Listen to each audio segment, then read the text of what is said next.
Canal 2 Televisión San Antonio presenta Imago Mundi, la entrevista.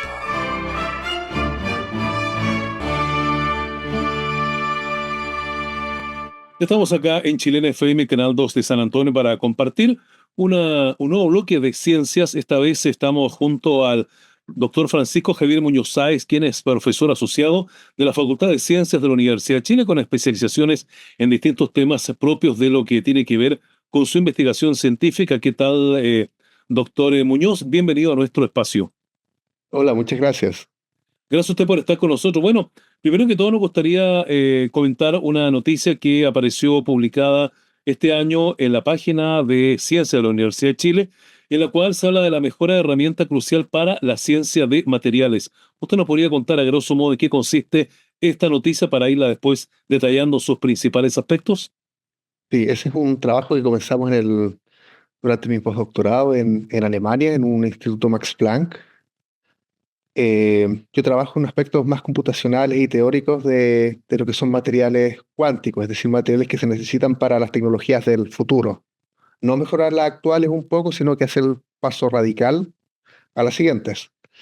Entonces, lo que hicimos, creé un programa que permite entender una cantidad enorme de datos y convertirlos en algo que un ser humano sea capaz de digerir y sacar qué es lo que está pasando, interpretarlo, etcétera. Bueno, publicamos ese programa, mucha gente lo usa, tiene sobre 200 citas en la actualidad, y hace poco publicamos una nueva gran mejora que incorpora herramientas de inteligencia artificial, eh, herramientas de automatización y un montón de otras características que están para atacar los problemas de hoy en día. Y eso es esa noticia. De hecho, no sé si te enteraste, pero el Nobel de Física fue dado justamente a cosas que tienen que ver con inteligencia artificial. ¿Y cuáles son las aplicaciones prácticas que tiene este tipo de investigación científica en la vida diaria o cómo impacta en las personas? Esto creo que fue algo que dije más o menos en la otra entrevista, pero fue hace harto tiempo, así que voy a repetir un poquito lo que hay.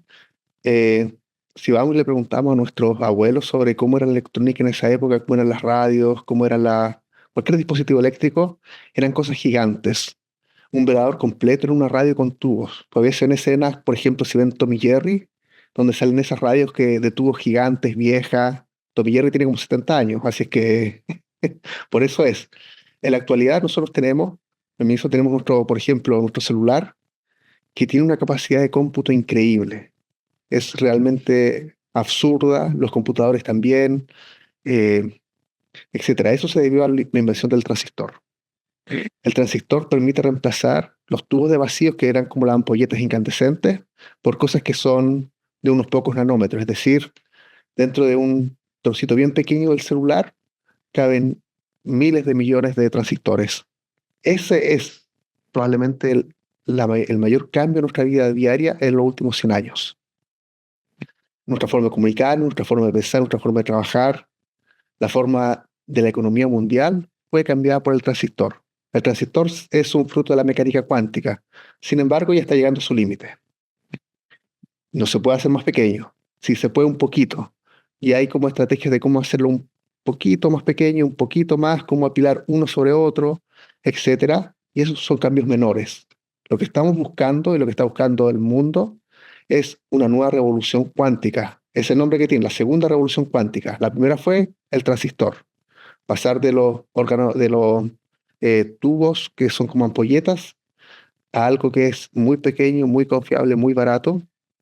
Pero estamos buscando algo siguiente. Por ejemplo, característica que tiene que tener esta nueva revolución, no tiene que disipar energía como calor. Ustedes ven el computador, usen el celular para jugar un juego pesado, por ejemplo, lo van a tocar y está caliente. Mucha energía se pierde. Si ustedes ven, por ejemplo, el consumo eléctrico que tienen los grandes data centers o las granjas que se usaban para las criptomonedas, el gran problema que tiene la refrigeración. El uso de energía para criptomonedas en, no sé, 5 años atrás, más o menos, que son los datos que vi, era similar al consumo de toda Irlanda. Y es principalmente el tema de enfriar. se genera demasiado calor. Las ampolletas incandescentes así lo hacen. O sea, es un tubo que se calienta y al calentarse emite luz. Emite luz y emite calor. Y si alguien quiere cambiar una ampolleta recién apagada, se va a quemar. Por ejemplo, esa es una cosa que tenemos que hacer. Que lo que se transporte no sea electrones, no sea carga, y de esa manera que no emita calor. Hay otras cosas que tienen que ver con emplear de una forma distinta aspectos que hasta ahora no se ocupan de la mecánica cuántica, que permiten procesar de una forma completamente distinta, resolver problemas que antes no se podían resolver, eh, etcétera. Mi enfoque es dar los materiales que permitan dar este paso. Doctor, ¿y cuán inserto se encuentra nuestro país, Chile, desde la óptica, ¿no es cierto?, de la investigación que usted desarrolla con respecto a lo que está pasando en el mundo entero frente a estas investigaciones, a este redescubrimiento de nuevos materiales para la tecnología? El aporte de Chile es más bien marginal. No existe una política de Estado, o más bien puede que haya un incipiente o conversaciones al respecto. Hay algunos proyectos aislados, individuales. Hay participaciones de pocos académicos, de los pocos científicos que tiene el país, que están inmersos en el contexto internacional y que por lo tanto podríamos generar desarrollo, pero se tienen que dar las condiciones. La parte experimental es la que más sufre porque es cara. Así que en ese sentido el desarrollo, si bien es posible, tenemos algunas bases, tenemos científicos, tenemos muy buenos científicos. Se podría hacer algo, pero sentar las bases es difícil. El know-how, por ejemplo, es algo que pocos países tienen de forma competitiva. Bueno, pero sin embargo, usted en lo personal sí está a través de los contactos internacionales colaborando y adquiriendo también conocimiento para precisamente aportar a este desarrollo, ¿no? Exactamente. Este año, por ejemplo, estuve en Australia en uno de los más grandes grupos que se dedican a esto, con Igor Aranovich, en la Universidad Tecnológica de Sydney, y, y ahí presenciamos lo que se hacía. De hecho, uno de los trabajos que hicimos dentro de la Facultad de Ciencias fue publicado en 2021, una tesis de magíster. Actualmente es aceptada como la solución de uno de los problemas. En cierto material se veían muchos emisores de luz de fotones independientes. ¿Qué significa fotones independientes? Un fotón a la vez. Un fotón es el cuanto o la entidad mínima de luz que existe. Y en este caso se puede controlar de a uno en uno. ¿Qué es lo que se gana con eso? Que tienen estadísticas cuánticas, que tienen propiedades como coherencia, entrelazamiento. eh, bueno, ese era un problema abierto, saber qué era lo que causaba eso, y el trabajo donde lo resuelve es una colaboración junto con alemanes, pero principalmente Chile, principalmente la Facultad de Ciencias de la Universidad de Chile. Doctor, ¿y qué impacto tienen estos estudios, sobre todo en un momento en que estamos hablando de cambios climáticos y estamos hablando también de buscar nuevas fuentes de energía para que obviamente continuemos funcionando como sociedad fundamentalmente? Mira, lo principal en este sentido es que somos a nivel país, que eso es un poco fuera de lo que yo hago, pero como lo veo, y que no solamente mi visión, sino que en Alemania se recoge mucho, un científico que entienda del tema le entrega al país, le entrega a la industria o al gobierno cuando se necesite cierto conocimiento técnico básico, sin el cual no se podría progresar. Una vez si es que el país decide embarcarse en una de estas rutas, ya hay una base y hay una base sólida, hay formación de capital humano, que son los estudiantes, y ese yo creo que es la gran ventaja, tanto en lo que serían estas tecnologías que son mucho más potentes, así como en energía. Por ejemplo, hay otro tema que tengo que es superconductividad, que también se enmarca más o menos en lo mismo. Y hace poco, el año pasado, salió un artículo sobre un supuesto superconductor de temperatura ambiente y a presión ambiente, que eso incluso salió en los grandes medios de prensa. Acá en Chile incluso salió en las noticias. Raro que algo de física escale a la prensa tradicional. Bueno, este fue el caso. Y todo el mundo estaba vuelto loco, y nosotros fuimos los primeros, dentro de los tres primeros del mundo, en sacar un trabajo al respecto y los primeros, si no me equivoco, en dar una explicación de por qué esto era falso. No era una mentira, sino que estaba mal medido. ¿Y qué fue lo que se midió en realidad? Y en ese sentido, somos capaces de insertarnos rápido donde el mundo necesita que estemos. Yo creo que esa es la gran ventaja de tener científicos trabajando en estas áreas. Doctora Muñoz, bueno, una de las líneas de investigación que usted desarrolla en la universidad son los aisladores topológicos. ¿Usted nos puede ayudar a comprender un poco la definición de lo que esto significa, sí? Eso sí, es una tarea un poco difícil. Sí, De hecho, te pero cuento una anécdota. cuénteme. Si no me equivoco, fue el 2014 cuando se ganó el premio, cuando el tema de los aisladores topológicos obtuvo el premio Nobel. No, fue un poco después, el 2017. Bueno, antes del premio Nobel, a los científicos especializados, perdón, a la prensa especializada en ciencia que está cubriendo el premio Nobel, se hizo una encuesta de todos los potenciales temas que iban a ganar el premio Nobel, cuál era el que les resultaba más difícil de entender o más difícil de explicar. Aisladores topológicos. Por eso es como una forma de decir lo difícil que resulta. Las propiedades, a mecánica cuántica, un material está descrito, son átomos y electrones, núcleos, electrones, etcétera, y eso es mecánica cuántica. Bueno, de repente hay algunos materiales que tienen propiedades cuánticas que son especiales, que la función de onda de alguna forma como que se enredara en sí misma y la hace que sea distinto al resto. Te lo explico de otra forma. Imagínate que tienes una taza de café. Tu taza de café tiene un agujero, que es donde lo tomas, el mango. Y eso es genuinamente diferente, por ejemplo, a un vaso. El vaso no tiene ningún agujero. Tiene cierta parte donde la concavidad entra, pero no tiene ningún agujero. Son distintos porque tienen distinto número de agujeros. Ese tipo de diferencia, con este ejemplo tan simple, también ocurre a nivel cuántico en la función de onda. Por ejemplo, el número de agujeros que la función de onda tendría, no son agujeros, pero es como para hacer una analogía, y es algo que tiene que ser entero. Por ejemplo, tú no te puedes imaginar algo que tenga medio agujero. Pues uno es cero o son dos, pero un cuarto agujero no tiene ningún sentido.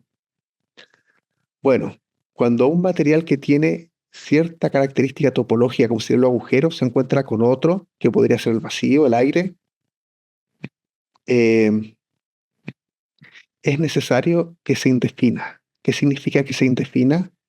Que la teoría falle, porque si la teoría no falla, no podrías tener como algo como así como un medio agujero, pasar de tener uno a tener cero. ¿Cómo falla la teoría? Teniendo estados metálicos, y son estados metálicos que son súper raros, que no pueden cambiar a menos que sigan ciertas reglas que están dadas por simetría, que está dada por ciertas características bien curiosas. Los electrones pasan a comportarse como si se movieran a la velocidad de la luz, cosa que en un metal normal no pasa. Cuando generan corriente, esa corriente no disipa calor. Nuevamente volvemos con el tema de que es energéticamente eficiente. Ese tipo de materiales tiene propiedades que son muy nuevas, muy extrañas, que tienen un gran potencial para posibles aplicaciones, principalmente en el tema de transmisión de información y de energía. O sea, por ejemplo, hoy día que se trabaja mucho con Internet, probablemente sería algo muy importante para favorecer el mejoramiento de la comunicación, por ejemplo, a través de este sistema, ¿no? Mira, yo creo que los saltos que se podrían hacer son impensados. Sería como pensar de las primeras comunicaciones en radio al Internet que tenemos hoy.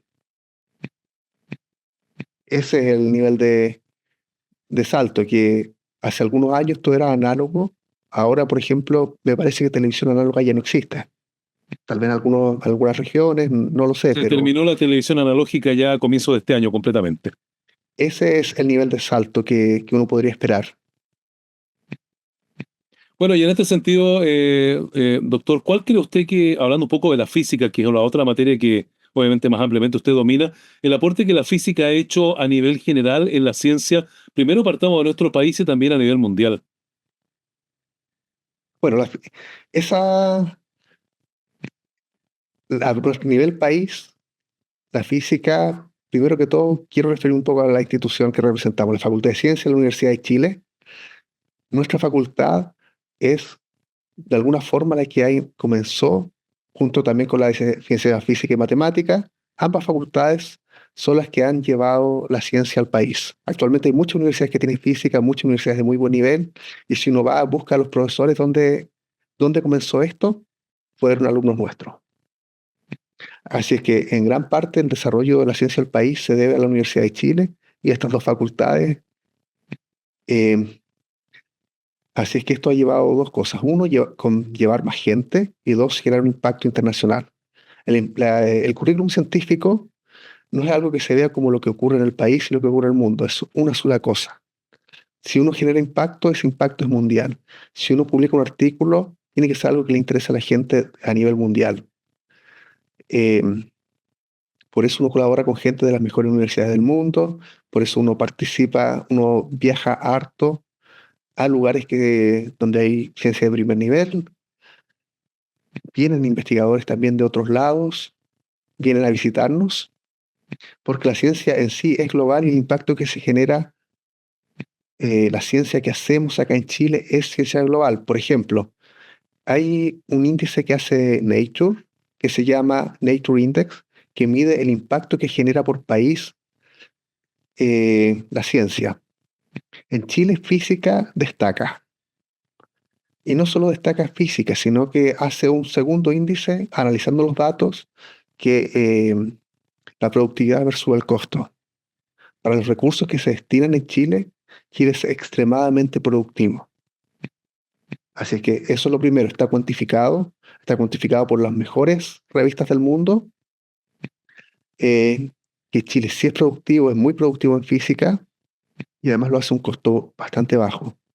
En ese sentido, la inversión en ciencia del país es una inversión que está hecha de forma bastante inteligente. Siempre nos gustaría que fuera superior. Los recursos estatales se hacen cundir al máximo. Genera un impacto a nivel mundial. Estamos a la par, considerando los tamaños, que somos muy pocos en Chile, pero podemos estar a la par de grandes laboratorios internacionales. ¿Y qué tipo de materias analizan ustedes en el ámbito de la física acá en Chile? ¿Cuáles son las líneas de investigación que tienen ustedes particularmente? Acá en Chile tenemos varias fortalezas. Lo principal es materia condensada. Materia condensada, pensemos en materiales. A pesar que materia condensada significa cosas que no sean gases, es decir, que participen muchas partículas y en muchos átomos, cuando hay muchos generan propiedades emergentes. O sea, imagínate un pájaro. Piensa un pájaro volando. Después de un rato te vas a aburrir de imaginarlo. Ahora piensa en una bandada de pájaros. O los peces. Un cardumen de peces. No sé si viste Buscando Nemo cuando el cardumen formaba, no sé, distintas formas, como Sí, un tal cual. barco, etc. Ujú. Eso mismo pasa con los electrones.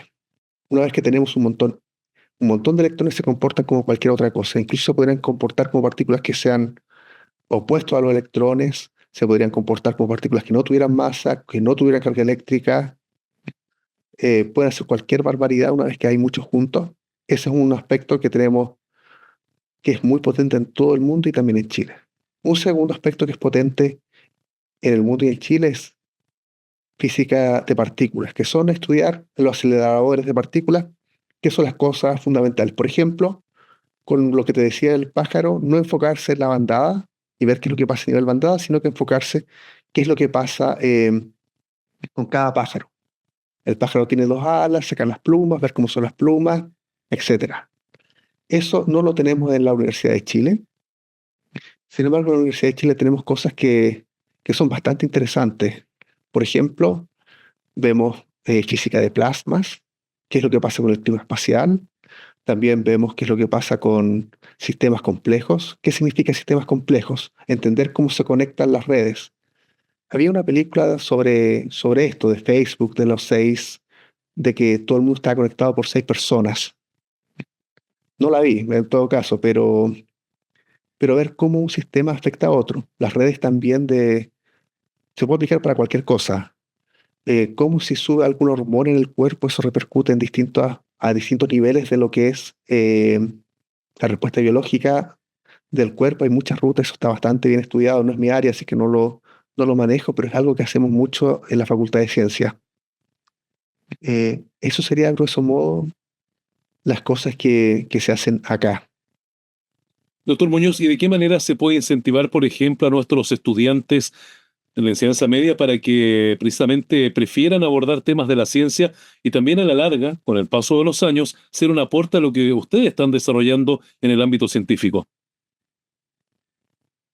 Bueno, la forma más directa es ver si tienen alguna vocación científica. Si creen que eso les interesa, contacten a un científico. Escriban un mail, busquen en las páginas web, por ejemplo, ciencias.chile.cl, y luego al departamento que quieran, sea matemática, sea biología, sea física, etcétera. Vean qué cosa les puede interesar. Están siempre los emails disponibles. Escriban. Por ejemplo, algo que me llamó mucho la atención sobre este superconductor que resultó ser falso. Alguien que me escribió fue un estudiante de colegio de Corea, de Corea del Sur. Y lo que nosotros escribimos fue algo muy técnico, no pensando en el público general. Hicimos algunas notas de prensa para el público general, pero leyó el paper y me hizo una pregunta sobre una figura. Esa cuestión la encontré increíble. Un estudiante de colegio que se meta, lea el paper, lea la fuente y si no entiende algo que le interesa, llegue y escriba el mail. Se lo respondí, por supuesto. Perfectamente se podría hacer algo parecido acá en Chile. Hay papers que son mucho más legibles, que son mucho más aterrizados, etcétera. Y bueno, vincular a los estudiantes, a científicos, creo que podría ser una muy buena forma. Existe proyecto, existe interés.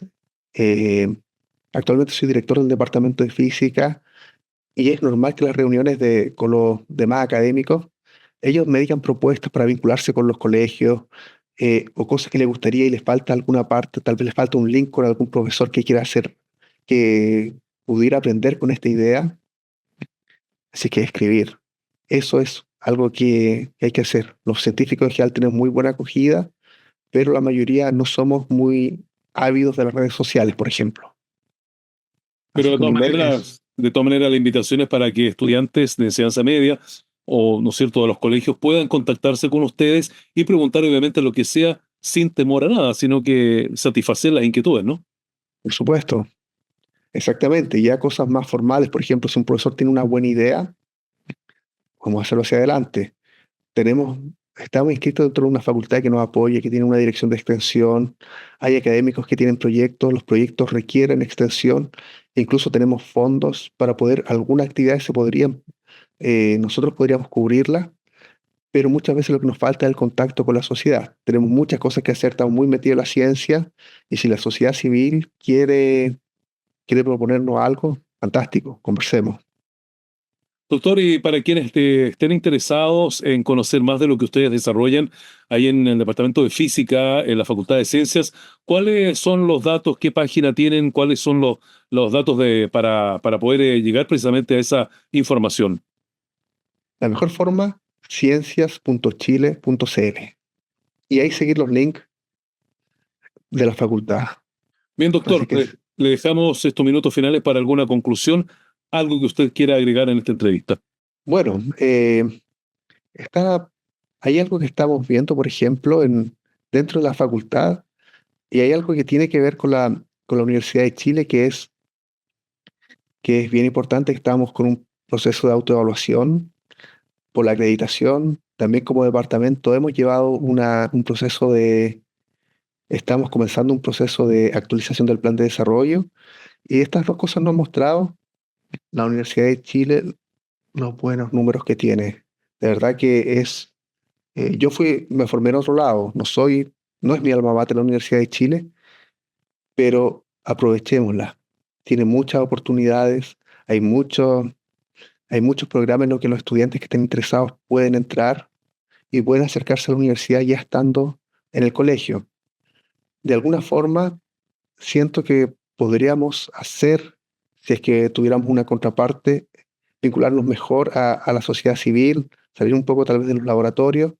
La Universidad de Chile tiene mucho que ofrecer y es recurso de todos los chilenos, así es que sería súper bueno si es que alguien se motiva, que nos contacte a la facultad o a mí personalmente o a quien desee. Estoy seguro de que mis colegas todos los van a acoger de la mejor forma.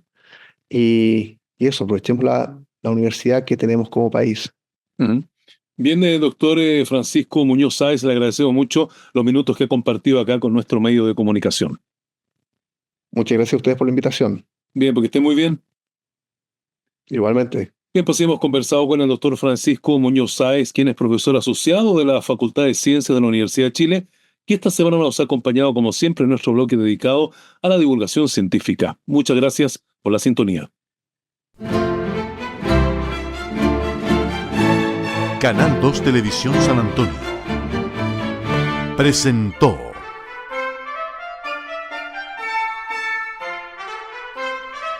Imago Mundi, la entrevista.